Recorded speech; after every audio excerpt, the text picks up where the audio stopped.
नमस्कार, आप सभी का स्वागत है किराड़ू क्लासेज के इस यूट्यूब चैनल पे। मैं उम्मीद करता हूँ आप सब लोग स्वस्थ होंगे, मस्त होंगे और ज़बरदस्त होंगे। बिल्कुल सभी लाइव आ जाएगा। उसके पश्चात हम आज के सेशन की विधिवत रूप से शुरुआत करने जा रहे हैं। सभी को गुड मॉर्निंग साहब। बिल्कुल साहब, हाँ, खमा गणिसा खमा गणिसा। चलो करें आज के सेशन की शुरुआत। आज का मोटिवेशन विचार, असफलताओं से निराश न हो। असफलताओं से निराश न हो, यह तो बस और मेहनत करके आगे बढ़ने का संकेत है। असफलताओं से कभी निराश नहीं होना चाहिए। यदि आपको असफलता मिल रही है तो ये एक संकेत है साथियों कि मेहनत करते रहो और आगे बढ़ते हो। एक दिन सफलता आपके कदम जरूर चूमने वाले है साथियों। बिल्कुल, चलो करते हैं आज के सेशन की शुरुआत। और आज के इस सेशन का हमारा पहला क्वेश्चन रहने वाला है साथियों, हाल ही में अमेरिकन फुटबॉल चैंपियनशिप का आयोजन कहाँ किया गया। भी हाल ही के अंदर फुटबॉल चैंपियनशिप का आयोजन किया गया है साथियों। अब ये कहाँ पर किया गया है? सिरोही के अंदर किया गया, उदयपुर, भरतपुर या डीडवाना, कुचामन के अंदर। अरे भाई साहब, कहाँ पर किया जाता है? अमेरिकन फुटबॉल चैंपियनशिप का आयोजन अपने राजस्थान के अंदर कहाँ पे किया जाता है भाई साहब? यही किया जाता है कहाँ पे? सिरोही के अंदर। अरे भाई, कहाँ पे किया जाता है?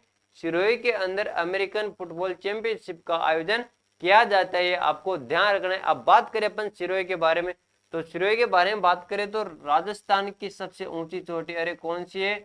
माउंट आबू, जो भी कहां पर है भाई साहब? सिरोही के अंदर है। चलो इसकी ऊंचाई आप कमेंट करके बताइए मेरे को कि जो माउंट आबू है, माउंट आबू की ऊंचाई कितनी। अब नेक्स्ट बात करें अपन, अचलगढ़ दुर्ग भी यहाँ पर है भाई साहब। अचलगढ़ दुर्ग, अरे अचलगढ़ दुर्ग कहाँ पर बना हुआ है भाई साहब? ये भी माउंट आबू सिरोही के अंदर बना हुआ है। अरे भाई साहब, नक्की झील, अरे नक्की झील को कैसे भूल सकते हो आप? नक्की झील भी कहाँ पर है भाई साहब? नक्की झील भी सिरोही जिले के अंदर जो माउंट आबू है वहां पर बनी हुई है। और अचलेश्वर महादेव का मंदिर भी कहाँ पर है? माउंट आबू सिरोही के अंदर है भाई साहब, है ना। अचलगढ़ दुर्ग भी यहाँ पर है भाई साहब। और टड रोग, नन रोग भी यहाँ पर है। इन सब के बारे में आप सबको ध्यान रखना है। एग्जाम के अंदर किसी भी प्रकार का क्वेश्चन पूछा जा सकता है। अरे उदयपुर के बारे में भी तो ध्यान रखना है ना भाई आपको।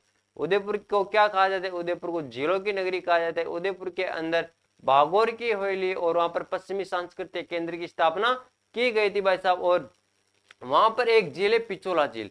पिचोला झील के अंदर दो मंदिर बने हुए, एक जग मंदिर, एक जग महल बना हुआ है।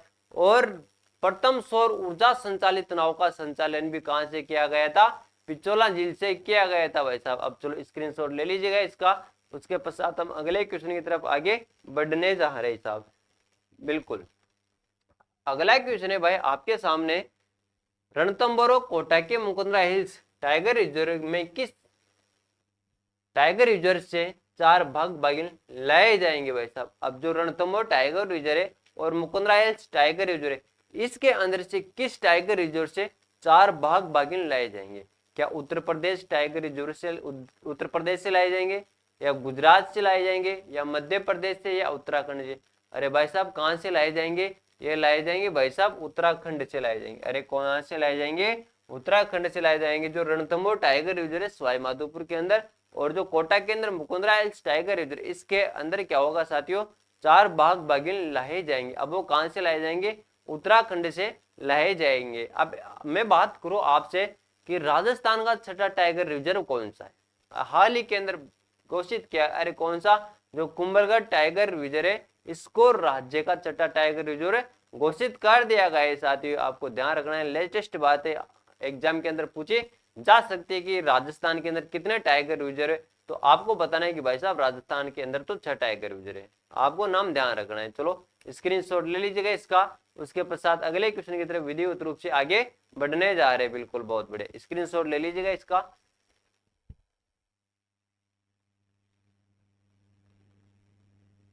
बिल्कुल, बहुत बढ़िया। चलो नेक्स्ट क्वेश्चन की तरफ आगे बढ़े। और नेक्स्ट क्वेश्चन है भाई साहब, वान्या शुक्ला का संबंध किस स्केल से? नाम आया है वान्या शुक्ला का। अब जो वान्या शुक्ला है भाई साहब, इनका संबंध किस स्केल से? जल्दी से कमेंट करके बता दीजिए। क्या फुटबॉल से, या बास्केटबॉल से, या क्रिकेट से, या शूटिंग से? भाई साहब वान्या शुक्ला के बारे में बात करें अपन, तो वान्या शुक्ला का संबंध किस स्केल से? वान्या शुक्ला का संबंध है भाई साहब क्रिकेट से। अरे किससे? क्रिकेट से भाई साहब। आपको ध्यान रखना है, अक्सर एग्जाम के अंदर आपसे पूछा जा सकता है कि जो वान्या शुक्ला है, वान्या शुक्ला का संबंध किस खेल से है भाई साहब? चलो स्क्रीनशॉट ले लीजिएगा इसका। उसके पश्चात नेक्स्ट क्वेश्चन की तरफ हम आगे बढ़ेंगे साहब। बिल्कुल आईपीएल चल रहा है, बिल्कुल समाप्ति हो गया है ना, अब T20 का सीजन आने वाला है। नेक्स्ट क्वेश्चन है भाई, राजस्थान में सबसे कम जनघनत्व वाला जिला है कौन सा है? अब आपने राजस्थान के अंदर बताना है कि सबसे कम जनघनत्व वाला जिला कौन सा है, जहां पर सबसे कम जनसंख्या निवास करती है। क्या जैसलमेर के अंदर, बाड़मेर के अंदर, जयपुर के अंदर, अरे या भरतपुर के अंदर? अरे कहां पे सबसे कम जनघनत्व वाला जिला कौन सा है भाई? तो बात करें अपन सबसे कम जनघनत्व वाले जिले के बारे में, तो है भाई कौन सा? जैसलमेर। अरे कौन सा है? जैसलमेर है। और राजस्थान का सबसे बड़ा जिला भी कौन सा है? वो भी जैसलमेर है। सोनारगढ़ दुर्ग कहां पर है? सोनारगढ़ दुर्ग जैसलमेर के अंदर है। इसके बारे में कहा जाता है, जो सोनारगढ़ दुर्ग है ना, इसके बारे में कि घोड़ा कीजिए खाट का, पग कीजिए पाषाण, शरीर रांके बख्तर बंधते पहुंचे जैसाण, ये कथन कहा जाता है जो सोनारगढ़ का किला है जैसलमेर के अंदर, उसके बारे में। और सबसे कम जनघनत्व वाला जिला भी कौन सा है? जैसलमेर है। और राजस्थान का सबसे बड़ा जिला भी कौन सा है? राजस्थान का सबसे बड़ा जिला भाई साहब आपनो जैसलमेर है साहब। चलो स्क्रीनशॉट ले लीजिएगा इसका। उसके पश्चात हम अगले क्वेश्चन की तरफ विधिवत रूप से आगे बढ़ने जा रहे भाई साहब। बिल्कुल बहुत बढ़िया ना। हाँ चलो चलें आगे नेक्स्ट क्वेश्चन की तरफ। चलो बढ़ते हैं अगले क्वेश्चन की तरफ अपन। और भाई साहब अगला क्वेश्चन है आपके सामने, हाल ही में रोडवेज विभाग ने किस अभियान की शुरुआत की? जो रोडवेज विभाग है भाई साहब, रोडवेज विभाग के द्वारा एक अभियान की शुरुआत की जाती है। अब वो कौन सा अभियान है भाई साहब?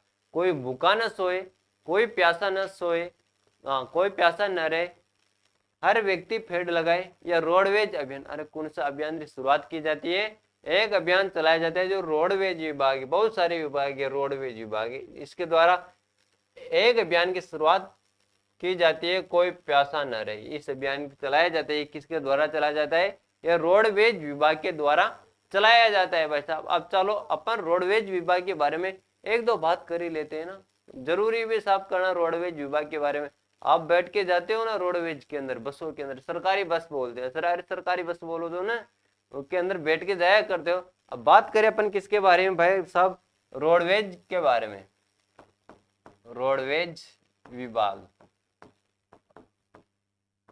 अब भाई साहब रोडवेज विभाग है ना, इसकी स्थापना कब की जाती है? अरे रोडवेज विभाग की स्थापना कब की जाती है भाई साहब? जल्दी से कमेंट करके बता दीजिए भाई साहब। रोडवेज विभाग की स्थापना की जाती है कब?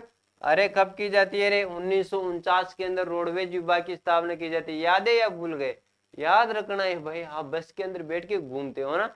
अब बात करें अपन जो रोडवेज विभाग है ना, जो इसके बारे में बात करें, राजस्थान राज्य पथ परिवहन निगम, पथ परिवहन निगम।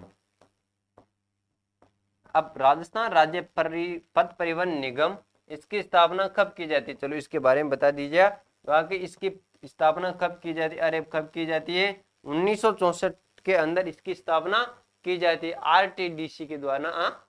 हाँ बिल्कुल, राजस्थान राज्य पथ परिवहन निगम की स्थापना की जाती है। बसों के ऊपर लिखा होता है ना, याद है? चलो बहुत बढ़िया। अब एक चीज बताओ रे आप सभी कि राजस्थान के अंदर पहली सरकारी बस कहां से चली? राजस्थान में पहली सरकारी बस कहां से चलती है?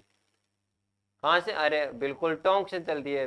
चलो ऐसे याद रखना है कि राजस्थान का माई सरकारी बस कटाऊ चाली भाई, आ चाली जो नवाबा की नगरी है टोंक, उटासू है साहब। चलो स्क्रीनशॉट ले लो इसको। उसके पश्चात हम अगले क्वेश्चन की तरफ आगे बढ़ेंगे। बहुत बढ़िया, चले बिल्कुल साहब।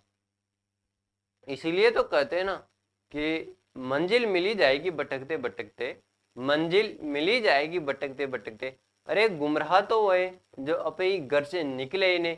तो अगला क्वेश्चन है, हर घर सोलर प्लांट कहाँ लगाए जाएंगे? तो भाई साहब बात करें कि हर घर सोलर प्लांट कहाँ पर लगाए जाएंगे? ये लगाए जाएंगे भाई साहब सांगोद कोटा के अंदर। अरे कहाँ पे लगाए जाएंगे? सांगोद कोटा के अंदर। क्या होगा साथियों? जो हर घर सोलर प्लांट लगाए जाएंगे, प्रत्येक घर के अंदर सोलर प्लांट लगाए जाएंगे। कहाँ पे? सांगोद कोटा के अंदर हर घर, बिल्कुल साहब, हाँ बिल्कुल हर घर प्लांट लगाए जाएंगे। बिल्कुल साहब, इससे क्या है? बिजली की बचत होगी। और जो अभी इतना टेम्परेचर देख रहे हो ना, इतना टेम्परेचर, कहीं कहीं तो 50 डिग्री टेम्परेचर, 55 डिग्री टेम्परेचर पहुंच गया है, तो उस जो सूर्य ताप आता है उससे क्या होगा, बिजली का उत्पादन होगा और सौर ऊर्जा के पैनल लगाएंगे सब। चलो स्क्रीनशॉट ले लीजिएगा इसका। उसके पश्चात नेक्स्ट क्वेश्चन की तरफ हम आगे बढ़ेंगे। बहुत बढ़िया। चलो नेक्स्ट क्वेश्चन है भाई आपके सामने, राजस्थान आवासन मंडल सेवा प्रदेश में सजग ऐप के माध्यम से कितने पेड़ लगाएंगे साहब। चलो साहब, अब राजस्थान जो आवासन मंडल है, क्या राजस्थान आवासन मंडल, इसके द्वारा सजग ऐप के माध्यम से कितने पेड़ लगाए जाएंगे। 2 लाख, 1 लाख, 3 लाख, 4 लाख। अरे कितने पेड़ लगाए जाएंगे, अरे कितने, अरे कमेंट कर बताओ कितने पेड़ लगाए जाएंगे भाई साहब। 1 लाख पेड़ लगाए जाएंगे। कितने, 1 लाख पेड़ लगाए जाएंगे। चलो अभी मैं 10-5 दिन से देख रहा हूँ, टेम्परेचर जब से हाई हुआ है ना, प्रत्येक विद्यार्थी यानी कोई भी मानो आप अपने मिलने वाला मान लो, आपके भी दिखाई देते होंगे, ये मेरे को उम्मीद है कि पेड़ लगाइए, पेड़ लगाइए, पेड़ लगाइए। सब लगा रखे हैं ना, कि पेड़ काटने से टेम्परेचर बढ़ गया, पेड़ काटने से टेम्परेचर बढ़ रहा है। तो ये बताओ रे भाई आप मेरे को कि आप इतने हो, एक भी किसी का स्टेटस ऐसे देखा है कि इसने पेड़ लगा रहा है, देखा है क्या भाई किसी ने, नहीं देखा। और देखोगे भी नहीं, क्यों, लोग ज्ञान बांटते कार्य नहीं करते। इसलिए लोगों से दूर रहे, तैयारी करते रहे, स्वस्थ रहे, मस्त रहे, जबरदस्त रहे, और एक पेड़ जरूर लगाइएगा। आज हम भी एक पेड़ लगाएंगे, है ना। बिल्कुल साहब। तो सभी साथियों का यहाँ तक के लिए बहुत बहुत धन्यवाद। और जो किराड़ू क्लासेस के इस यूट्यूब चैनल पे नए साथी जुड़े, वो चैनल को सब्सक्राइब कर ले। धन्यवाद, thank you, all the best, जय हिंद, जय भारत, खमा गणी।